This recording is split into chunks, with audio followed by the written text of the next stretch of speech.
Good evening and welcome to my channel. Tonight we'll be continuing our story of Dracula by Bram Stoker. Chapter 2. Jonathan Harker's Journal continued. May 5th. I must have been asleep, for certainly if I had been fully awake, I must have noticed the approach of such a remarkable place. In the gloom the courtyard looked of considerable size, and as several dark ways led from it under great round arches, it perhaps seemed bigger than it really is. I have not yet been able to see it by daylight. When the calash stopped, the driver jumped down and held out his hand to assist me to alight. Again, I could not but notice his prodigious strength. His hand actually seemed like a steel vice that could have crushed mine if he had chosen.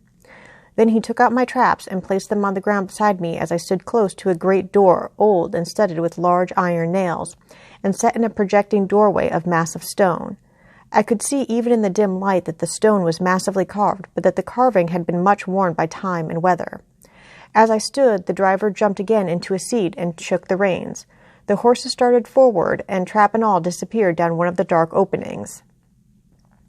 I stood in silence where I was, for I did not know what to do. Of bell or knocker there was no sign. Through these frowning walls and dark window openings it was not likely that my voice could penetrate. The time I waited seemed endless, and I felt doubts and fears crowding upon me. What sort of place had I come to, and among what kind of people? What sort of grim adventure was it on which I had embarked? Was this a customary incident in the life of a solicitor's clerk sent out to explain the purchase of a London estate to a foreigner? Solicitor's clerk. Mina would not like that. Solicitor, for just before leaving London I got word that my examination was successful, and I am now a full-blown solicitor. I began to rub my eyes and pinch myself to see if I were awake. It all seemed like a horrible nightmare to me, and I expected that I should suddenly awake and find myself at home with the dawn struggling in through the windows, as I had now and again felt in the morning after a day of overwork. But my flesh answered the pinching test, and my eyes were not to be deceived. I was indeed awake and among the Carpathians. All I could do now was to be patient and to wait the coming of the morning. Just as I had come to this conclusion, I heard a heavy step approaching behind the great door and saw through the chinks the gleam of a coming light. Then there was the sound of rattling chains and the clanking of massive bolts drawn back. A key was turned with the loud, grating noise of long disuse, and the great door swung back. Within stood a tall old man, clean-shaven save for a long white mustache and clad in black from head to foot, without a single speck of color about him anywhere. He held in his hand an antique silver lamp in which the flame burned without chimney or globe of any kind, throwing long quivering shadows as it flickered in the draught of the open door. The old man motioned me in with his right hand with a courtly gesture, saying in excellent English but with a strange intonation, "Welcome to my house. Enter freely and of your own will." He made no motion of stepping to meet me, but stood like a statue, as though his gesture of welcome had fixed him into stone. The instant, however, that I had stepped over the threshold, he moved impulsively forward, and holding out his hand, grasped mine with a strength which made me wince, an effect which was not lessened by the fact that it seemed as cold as ice, more like the hand of a dead than a living man. Again he said, "Welcome to my house. Come freely, go safely, and leave something of the happiness you bring." The strength of the handshake was so much akin to that which I had noticed in the driver, whose face I had not seen, that for a moment I doubted if it were not the same person to whom I was speaking. So to make sure, I said interrogatively, "Count Dracula?" He bowed in a courtly way as he replied, "I am Dracula, and I bid you welcome, Mr. Harker, to my house. Come in, the night air is chill, and you must need to eat and rest." As he was speaking, he put the lamp on a bracket on the wall, and stepping out, took my luggage. He had carried it in before I could forestall him. I protested, but he insisted. "Nay, sir, you are my guest. It is late, and my people are not available. Let me see to your comfort myself." He insisted on carrying my traps along the passage, and then up a great winding stair, and along another great passage on whose stone floor our steps rang heavily. At the end of this he threw open a heavy door, and I rejoiced to see within a well-lit room in which a table was spread for supper, and on whose mighty hearth a great fire of logs, freshly replenished, flamed and flared. The Count halted, putting down my bags, closed the door, and crossing the room opened another door which led into a small octagonal room lit by a single lamp, and seemingly without a window of any sort.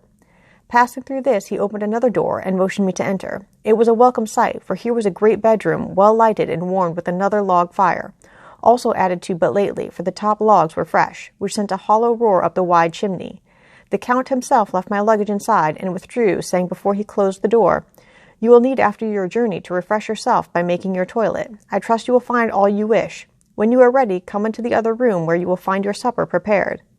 The light and warmth and the Count's courteous welcome seemed to have dissipated all my doubts and fears. Having then reached my normal state, I discovered that I was half famished with hunger, so making a hasty toilet, I went into the other room. I found supper already laid out. My host, who stood on one side of the great fireplace, leaning against the stonework, made a graceful wave of his hand to the table and said, "I pray you, be seated and sup how you please. You will, I trust, excuse me that I do not join you, but I have dined already, and I do not sup." I handed to him the sealed letter which Mr. Hawkins had entrusted to me. He opened it and read it gravely. Then, with a charming smile, he handed it to me to read. One passage of it, at least, gave me a thrill of pleasure. "I must regret that an attack of gout, from which malady I am constant sufferer, forbids absolutely any traveling on my part for some time to come. But I am happy to say I can send a sufficient substitute, one in whom I have every possible confidence. He is a young man, full of energy and talent in his own way, and of a very faithful disposition. He is discreet and silent, and has grown into manhood in my service. He shall be ready to attend on you when you will during his stay, and shall take your instructions in all matters." The Count himself came forward and took off the cover of a dish, and I fell to at once on an excellent roast chicken. This, with some cheese and a salad and a bottle of old Tokay, of which I had 2 glasses, was my supper. During the time I was eating it, the Count asked me many questions as to my journey, and I told him by degrees all I had experienced. By this time I had finished my supper, and by my host's desire had drawn up a chair by the fire and begun to smoke a cigar which he offered me, at the same time excusing himself that he did not smoke. I had now an opportunity of observing him, and found him of a very marked physiognomy. His face was a very strong, aquiline, with high bridge of the thin nose and peculiarly arched nostrils, with lofty domed forehead and hair growing scantily round the temples but profusely elsewhere. His eyebrows were very massive, almost meeting over the nose, and with bushy hair that seemed to curl in its own profusion. The mouth, so far as I could see it under the heavy moustache, was fixed and rather cruel-looking, with peculiarly sharp white teeth. These protruded over the lips, whose remarkable rudiness showed astonishing vitality in a man of his years. For the rest, his ears were pale and at the tops extremely pointed. The chin was broad and strong, and the cheeks firm, though thin. The general effect was one of extraordinary pallor. Hitherto I had noticed the backs of his hands as they lay on his knees in the firelight, and they had seemed rather white and fine, but seeing them now close to me, I could not but notice that they were rather coarse, broad with squat fingers. Strange to say, there were hairs in the center of the palm. The nails were long and fine, and cut to a sharp point. As the Count leaned over me and his hands touched me, I could not repress a shudder. It may have been that his breath was rank, but a horrible feeling of nausea came over me, which, do what I would, I could not conceal. The Count, evidently noticing it, drew back, and with a grim sort of smile which showed more than he had yet done his protuberant teeth, sat himself down again on his own side of the fireplace. We were both silent for a while, and as I looked towards the window I saw the first dim streak of the coming dawn. There seemed a strange stillness over everything, but as I listened I heard as if from down below in the valley the howling of many wolves. The Count's eyes gleamed, and he said, "Listen to them, the children of the night, what music they make." Seeing, I suppose, some expression in my face strange to him, he added, "Ah, sir, you dwellers in the city cannot enter into the feelings of the hunter." Then he rose and said, "But you must be tired. Your bedroom is all ready, and tomorrow you shall sleep as late as you will. I have to be away till the afternoon, so sleep well and dream well." With a courteous bow, he opened for me himself the door to the octagonal room, and I entered my bedroom. I am all in a sea of wonders. I doubt, I fear, I think strange things which I dare not confess to my own soul. God keep me, if only for the sake of those dear to me. May 7th. It is again early morning, but I have rested and enjoyed the last 24 hours. I slept till late in the day and awoke of my own accord. When I had dressed myself, I went into the room where we had supped and found a cold breakfast laid out, with coffee kept hot by the pot being placed on the hearth. There was a card on the table on which was written, "I have to be absent for a while. Do not wait for me, D." I set to and enjoyed a hearty meal. When I had done, I looked for a bell, so that I might let the servants know I had finished, but I could not find one. There are certainly odd deficiencies in the house, considering the extraordinary evidences of wealth which are around me. The table service is of gold, and so beautifully wrought that it must be of immense value. The curtains and upholstery of the chairs and sofas and the hangings of my bed are of the costliest and most beautiful fabrics, and must have been of fabulous value when they were made, for they are centuries old, though in excellent order. I saw something like them in Hampton Court, but there they were worn and frayed and moth-eaten. But still, in none of the rooms is there a mirror. There is not even a toilet glass on my table, and I had to get the little shaving glass from my bag before I could either shave or brush my hair. I have not yet seen a servant anywhere, or heard a sound near the castle except the howling of wolves. Some time after I had finished my meal, I do not know whether to call it breakfast or dinner, for it was between 5 and 6 o'clock when I had it. I looked about for something to read, for I did not like to go about the castle until I had asked the Count's permission. There was absolutely nothing in the room, book, newspaper, or even writing materials. So I opened another door in the room and found a sort of library. The door opposite mine I tried, but found it locked. In the library I found, to my great delight, a vast number of English books, whole shelves full of them, and bound volumes of magazines and newspapers. A table in the center was littered with English magazines and newspapers, though none of them were of very recent date. The books were of the most varied kind: history, geography, politics, political economy, botany, geology, law, all relating to England and English life and customs and manners.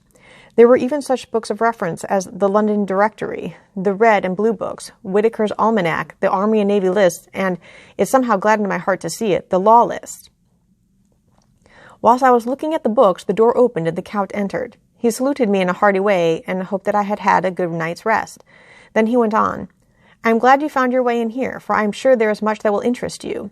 These companions," and he laid his hand on some of the books, "have been good friends to me, and for some years past, ever since I had the idea of going to London, have given me many, many hours of pleasure. Through them I have come to know your great England, and to know her is to love her. I long to go through the crowded streets of your mighty London, to be in the midst of the whirl and rush of humanity, to share its life, its change, its death, and all that makes it what it is. But alas, as yet I only know your tongue through books. To you, my friend, I look that I know it to speak." "But, Count," I said, "you know and speak English thoroughly." He bowed gravely. "I thank you, my friend, for your all too flattering estimate, but yet I fear that I am but a little way on the road I would travel. True, I know the grammar and the words, but yet I know not how to speak them." "Indeed," I said, "you speak excellently." "Not so," he answered. "Well, I know that, did I move and speak in your London, none there are who would not know me for a stranger. That is not enough for me. Here I am noble, I am boyar. The common people know me, and I am master. But a stranger in a strange land, he is no one, men know him not, and to know not is to care not for. I am content if I am like the rest, so that no man stops if he sees me, or pause in his speaking if he hear my words. Ha ha, a stranger! I have been so long master that I would be master still, or at least that none other should be master of me. You come to me not alone as agent of my friend Peter Hawkins of Exeter, to tell me all about my new estate in London. You shall, I trust, rest here with me a while, so that by our talking I may learn the English intonation, and I would that you tell me when I make error, even of the smallest, in my speaking. I am sorry that I had to be away so long today, but you will, I know, forgive one who has so many important affairs in hand." Of course, I said all I could about being willing, and asked if I might come into that room when I chose. He answered yes, certainly, and added, "You may go anywhere you wish in the castle, except where the doors are locked, where of course you will not wish to go. There is reason that all things are as they are, and did you see with my eyes and know with my knowledge, you would perhaps better understand." I said I was sure of this, and then he went on, "We are in Transylvania, and Transylvania is not England. Our ways are not your ways, and there shall be to you many strange things. Nay, from what you have told me of your experiences already, you know something of what strange things there may be." This led to much conversation, and as it was evident that he wanted to talk, if only for talking's sake, I asked him many questions regarding things that had already happened to me or come within my notice. Sometimes he sheered off the subject, or turned the conversation by pretending not to understand, but generally he answered all I asked most frankly. Then as time went on, and I had got somewhat bolder, I asked him of some of the strange things of the preceding night, as for instance, why the coachman went to the places where he had seen the blue flames. He then explained to me that it was commonly believed that on a certain night of the year, last night in fact, when all evil spirits are supposed to have unchecked sway, a blue flame is seen over any place where treasures has been concealed. That treasure has been hidden, he went on, in the region through which you came last night. There can be but little doubt, for it was the ground fought over for centuries by the Wallachians, the Saxons, and the Turk. Why, there is hardly a foot of soil in all this region that has not been enriched by the blood of men, patriots or invaders. In old days there were stirring times when the Austrian and the Hungarian came up in hordes, and the patriots went out to meet them, men and women, the aged and the children too, and waited their coming on the rocks above the passes, that they might sweep destruction on them with their artificial avalanches. When the invader was triumphant, he found but little, for whatever there was had been sheltered in the friendly soil. But how, said I, can it have remained so long undiscovered, when there is a sure index to it if men will but take the trouble to look? The Count smiled, and as his lips ran back over his gums, the long, sharp canine teeth showed out strangely, he answered, "Because your peasant is at heart a coward and a fool. Those flames only appear on one night, and on that night no man of this land will, if he can help it, stir without his doors. And, dear sir, even if he did, he would not know what to do. Why, even the peasant that you tell me of who marked the place of the flame would not know where to look in daylight even for his own work. Even you would not, I dare be sworn, be able to find these places again." "There you are right," I said. "I know no more than the dead where even to look for them." Then we drifted into other matters. "Come," he said at last, "tell me of London and of the house which you have procured for me."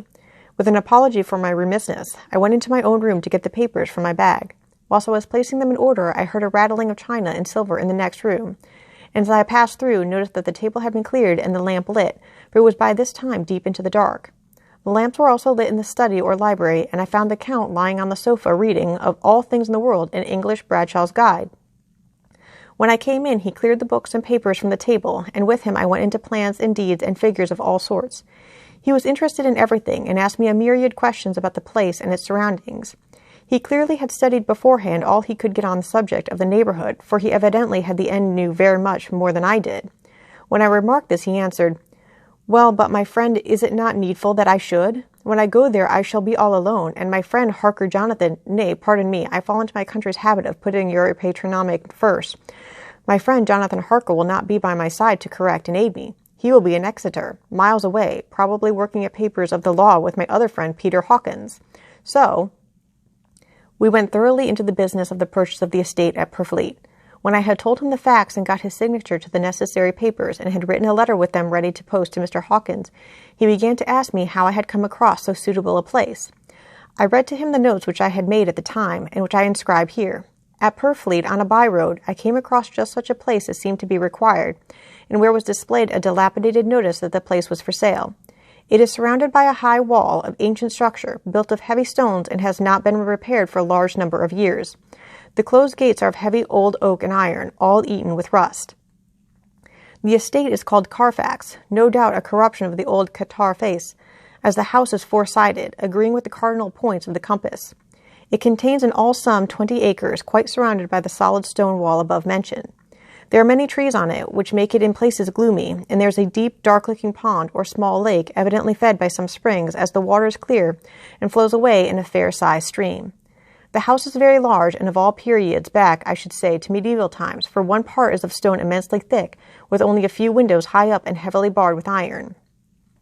It looks like part of a keep, and is close to an old chapel or church. I could not enter it, as I had not the key of the door leading to it from the house, but I have taken with my kodak views of it from various points.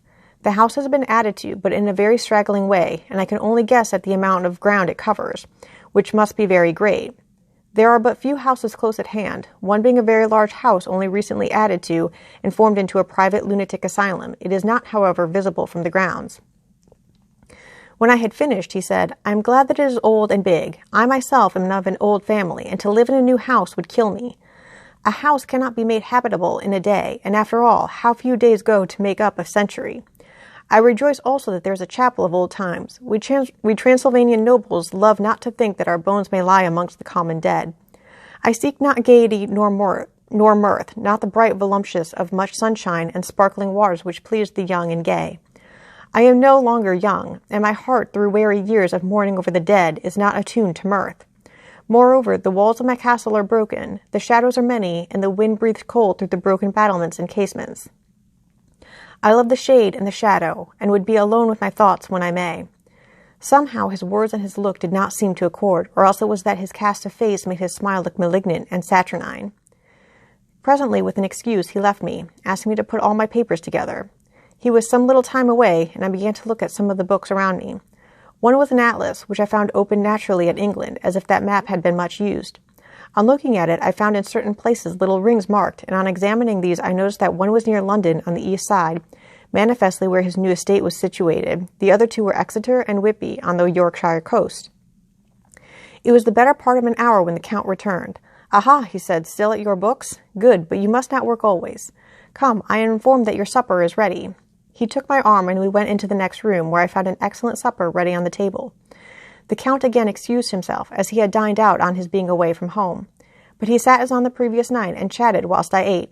After supper I smoked, as on the last evening, and the Count stayed with me, chatting and asking questions on every conceivable subject, hour after hour.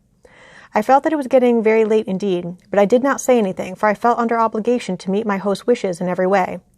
I was not sleepy, as the long sleep yesterday had fortified me, but I could not help experiencing that chill which comes over one at the coming of the dawn, which is like in its way the turn of the tide. They say that people who are near death die generally at the change to the dawn or at the turn of the tide. Anyone who has, when tired, and tied as it were to his post, experienced this change in the atmosphere can well believe it. All at once we heard the crow of a cock coming up with preternatural shrillness through the clear morning air. Count Dracula, jumping to his feet, said, "Why, there is the morning again. How remiss I am to let you stay up so long. You must make your conversation regarding my dear new country of England less interesting, so that I may not forget how time flies by us." And with a courtly bow he quickly left me. I went into my own room and drew the curtains, but there was little to notice. My window opened into the courtyard. All I could see was the warm gray of quickening sky, so I pulled the curtains again and have written of this day. May 8th. I began to fear as I wrote in this book that I was getting too diffuse, but now I am glad that I went into detail from the first, for there is something so strange about this place and all in it that I cannot but feel uneasy. I wish I were safe out of it, or that I had never come. It may be that this strange night existence is telling on me, but would that there were all. If there were anyone to talk to, I could bear it, but there is no one. I have only the Count to speak with, and I fear I am myself the only living soul within the place. Let me be prosaic so far as facts can be. It will help me to bear up, and imagination must not run riot with me. If it does, I am lost. Let me say at once how I stand, or seem to. I only slept a few hours when I went to bed, and feeling that I could not sleep any more, got up. I had hung my shaving glass by the window and was just beginning to shave. Suddenly I felt a hand on my shoulder and heard the Count's voice saying to me, "Good morning." I started, for it amazed me that I had not seen him, since the reflection of the glass covered the whole room behind me. In starting I had cut myself slightly, but did not notice it at the moment. Having answered the Count's salutation, I turned to the glass again to see how I had been mistaken. This time there could be no error, for the man was close to me, and I could see him over my shoulder, but there was no reflection of him in the mirror. The whole room behind me was displayed, but there was no sign of a man in it, except myself. This was startling, and coming on the top of so many strange things, was beginning to increase that vague feeling of uneasiness which I always have when the Count is near. But at the instant I saw that the cut had bled a little, and the blood was trickling over my chin. I laid down the razor, turning as I did so half round to look for some sticking plaster. When the Count saw my face, his eyes blazed with a sort of demonic fury, and he suddenly made a grab at my throat. I drew away, and his hand touched the string of beads which held the crucifix. It made an instant change in him, for the fury passed so quickly that I could hardly believe that it was ever there. "Take care," he said. "Take care how you cut yourself. It is more dangerous than you think in this country." Then, seizing the shaving glass, he went on. "And this is the wretched thing that has done the mischief. It is the foul bauble of man's vanity. Away with it!" And opening the heavy window with one wrench of his terrible hand, he flung out the glass, which was shattered into 1,000 pieces on the stones of the courtyard far below. Then he withdrew without a word. It is very annoying, for I do not see how I am to shave, unless in my wash case or the bottom of the shaving pot, which is fortunately of metal. When I went into the dining room, breakfast was prepared, but I could not find the Count anywhere. So I breakfasted alone. It is strange that as yet I have not seen the Count eat or drink. He must be a very peculiar man. After breakfast I did a little exploring in the castle. I went out on the stairs and found a room looking towards the south. The view was magnificent, and from where I stood there was every opportunity of seeing it. The castle is on the very edge of a terrible precipice. A stone falling from the window would fall 1,000 feet without touching anything. As far as the eye can reach is a sea of green treetops, with occasionally a deep rift where there is a chasm. Here and there are silver threads where the rivers wind in deep gorges through the forest. But I am not in heart to describe beauty, for when I had seen the view I explored further. Doors, doors, doors everywhere, and all locked and bolted. In no place, save from the windows in the castle walls, is there an available exit. The castle is a veritable prison, and I am a prisoner. Thus ends Chapter 2.